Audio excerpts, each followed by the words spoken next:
Good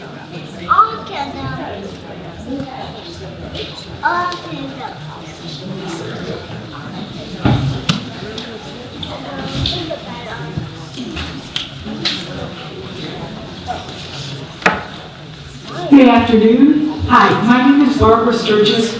I'm the president of the board of the Illinois Philharmonic Orchestra. On behalf of the orchestra and the friends of the Illinois Philharmonic Orchestra, I'd like to welcome you to this 4th annual Rising Stars concert. I'd like to thank everybody who helped, particularly Dory Montinger and Mary Ellen Tomasetti, who have been the moving force behind this concert since we had the very first one in 2009. This concert, Ellen Davis did much of the work for us. I'd like to thank her. And I think we should remember today Betty Baker, who was helpful to these concerts over the years. We should remember her today. Today we're going to hear young rising stars, young musicians who are probably hoping for a career in music in the future. Whoa! In April, you'll have an opportunity to hear some former rising stars, who I would say they're folks who have really risen in their profession. Matt Lipman played the viola in our very first Rising Stars concert in 2009, and Sonia Mantell played the cello in the next year's concert in 2010. On April 25th, you'll have the opportunity to hear them featured in a special concert, the 15th. I'm awfully sorry. I'm sorry. So remember that date, April 15th.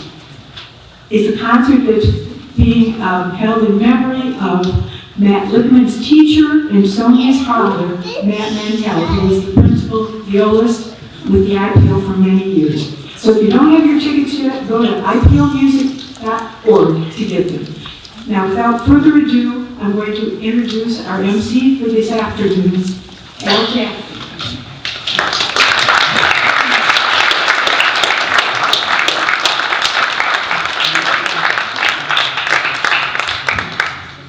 We're live.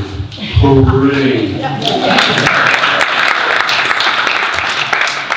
Welcome. I'm Al Jackson. Barbara said a whole bunch of stuff that I was going to say, so I'm not going to repeat it.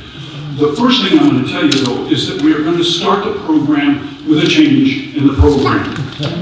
We will start by hearing Neil Patel play the Concerto in C Major, Opus 48, the first movement by Kabalevsky.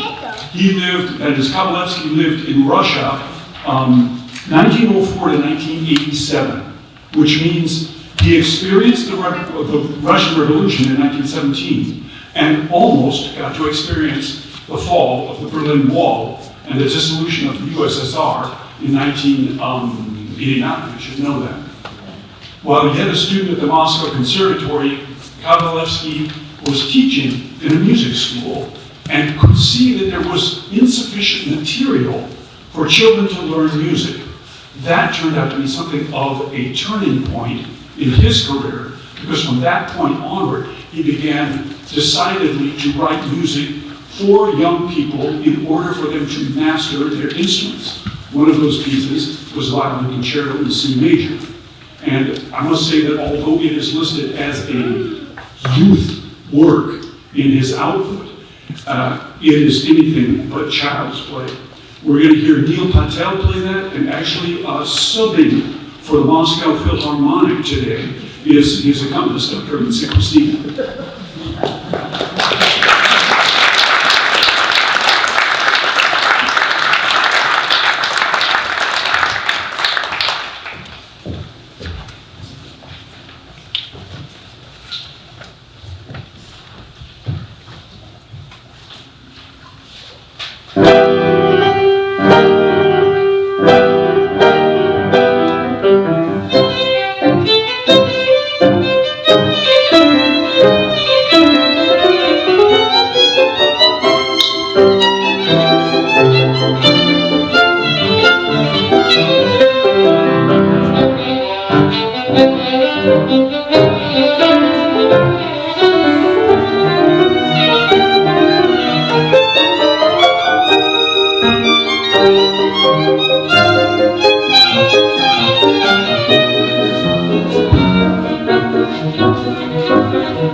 I have to say, he's 14. I have the best seat in the house, not only in that I can watch the performers, but I can glance out and see jaws dropped and looks of amazement as we witness these, I can't say children, young artists. Stephen Palmgren, though he was born in Finland, he became known as the Swedish Chopin, or the Chopin of the North. He studied with a pupil of Franz Liszt. He taught in Stockholm, hence Swedish Chopin, and he taught in Helsinki, Finland, before coming to the United States to teach at the famous Eastman School of Music in Rochester, New York. He wrote some 300 compositions for solo piano, as well as 5 piano concertis, and choral music, some operas, etc., etc. Although he is associated with Chopin in the Romantic period, I have always found his music to be more influenced by Impressionism, as we will hear in this evocative piece, Snowflakes, played for us today by 14-year-old Anna Podlasak from Franklin. She's an 8th grader at Hickory Creek Middle School. I have to say that although I know I will enjoy listening to Snowflakes, I would be equally glad not to see any more of this season. Anna Podlasak.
Chopin to the Polish Chopin, that is to say, Frederick Chopin.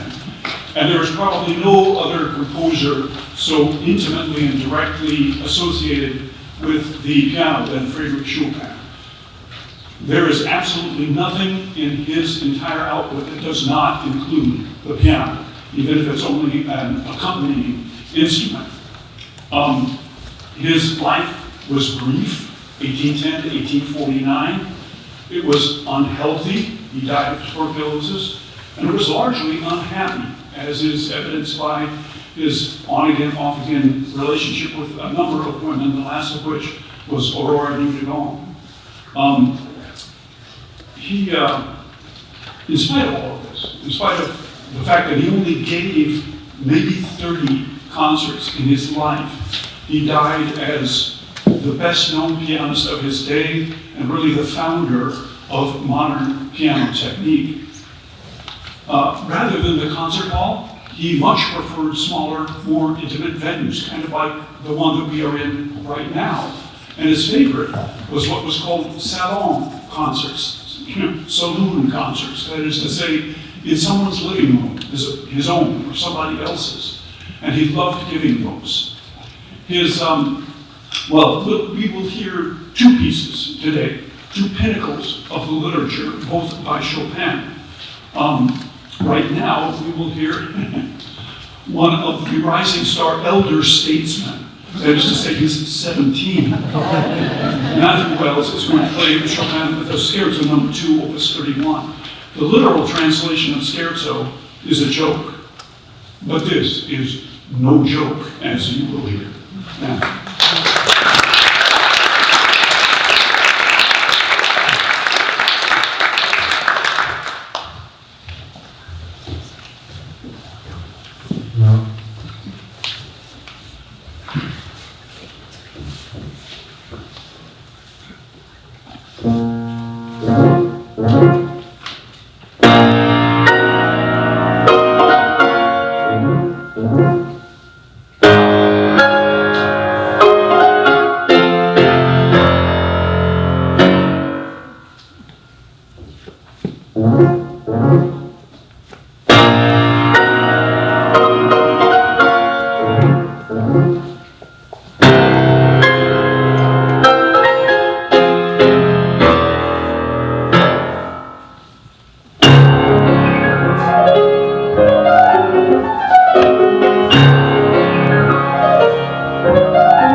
Okay. We turn now to the realm of vocal music, the realm with which I have to say personally, I am most familiar. Genevieve Kubacki. She's 16. She's going to sing 3 pieces for us. First of all, Susanna's great aria. It's passionate but deceptive. Ti vieni non tardato, gioia bella. We're glad to have that aria with us. We're glad to have that opera with us because the play upon which it was based was initially banned in Vienna because it made fun of the aristocracy. We hear that. Then we hear from Debussy what I call a dreamscape in the form of a song in Nuit d'étoiles, the starry night. And I often wonder if Debussy and his compatriot, Vincent van Gogh, might have gotten together over a glass of wine and talked about stars as inspiration for art. And finally, from the 2 kings of Broadway, Mr. Rogers and Mr. Hammerstein, we hear from The King and I, the beautiful love song, My Lord and Master, all sung by Genevieve Kubacki, who is accompanied by Ms. Susan Pye.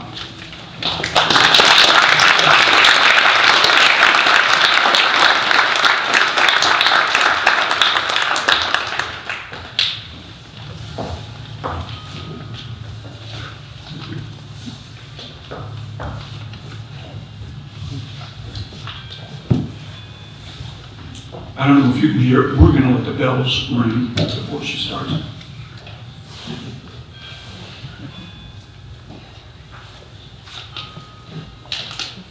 Or not. This may take a while.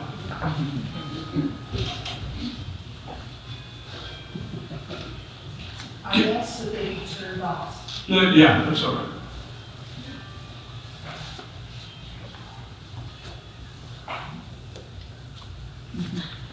And now, Genevieve Kubacki.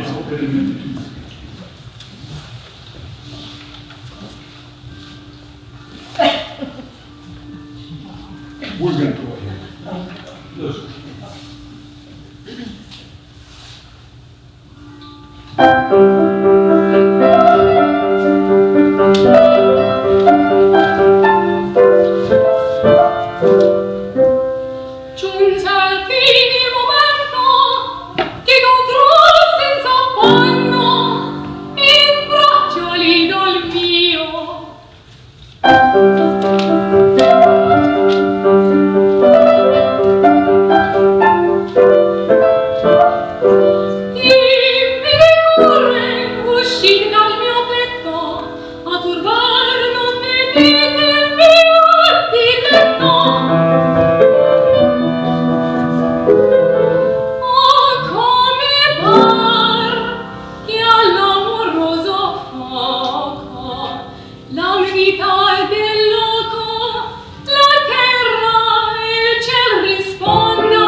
Niccolo Paganini was the absolute epitome of wild, unfettered musical genius.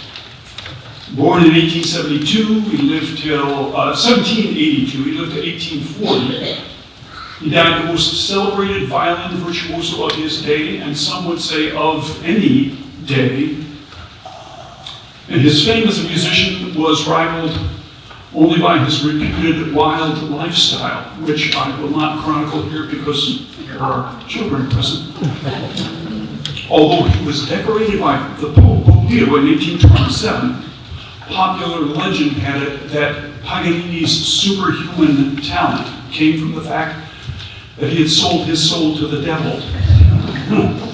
In fact, when he died in 1840, he was not accorded Catholic burial rites for 37 years.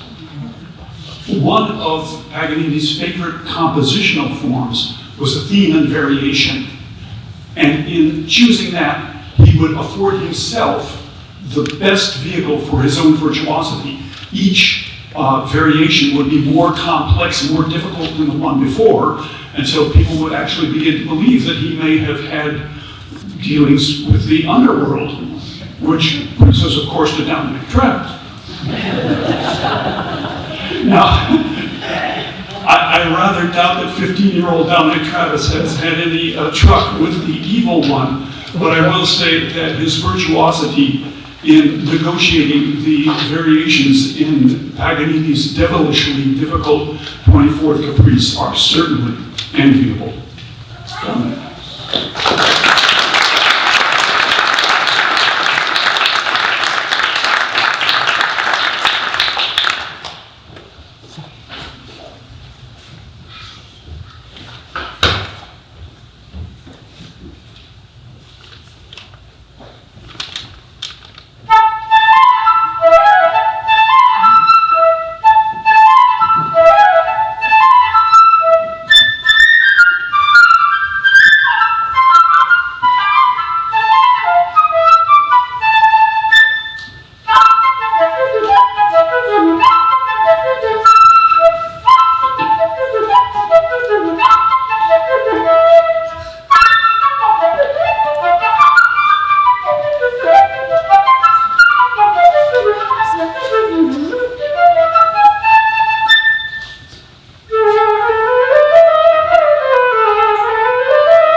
I already mentioned a few things about Frédéric Chopin, so I won't repeat those except to say that Chopin's contemporary, Robert Schumann, said of his Ballade No. 1 in G minor, which we are about to hear, quote, "It seems to be closest to Chopin's genius." And Chopin himself at the time called it, quote, "my dearest work." Oh, the piece figured very prominently if you have seen the 2002 movie, The Pianist. Fantastic movie, I very highly recommend it. If you haven't seen it, you need to. And so here to play Chopin's Ballade No. 1 in G minor is another of the elder statesmen of rising stars, 17-year-old Zach Tarchak.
behalf of the Ideal, we just want to say a word of thanks, first of all, to the terrifically talented musicians you see in front of you, and second of all, to all of the people who work so tirelessly behind the scenes to make programs like this happen.